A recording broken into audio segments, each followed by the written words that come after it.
اساتذہ کرام کا اور ادارے کا بہت ہی مشکور اور ممنون ہوں کہ آپ نے مجھے اس فرح کا حصہ بنایا. آج جو یہ حقیر علماء کا لبادہ اڑی ہوئی ہیں، یہ اسی ادارے کی کرم فرمائی ہیں، انہی اساتذہ کرام کی نظر رحمت ہیں.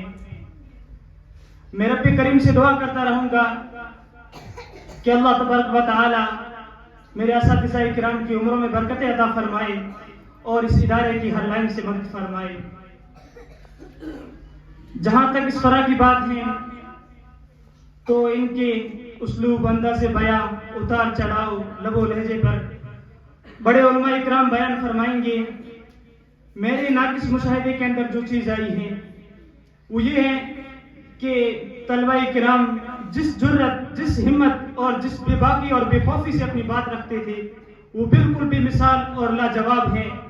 جس بے باکی سے حضرت خود بیان فرماتے ہیں، انہی کا عکس اور انہی کی جھلک ان کے اندر بھی نظر آئی. میں اپنے ساتھیوں سے یہی کہوں گا کہ ہمیں یہاں رکنا نہیں ہے، ہمیں اس سے بھی آگے بڑھنا ہے.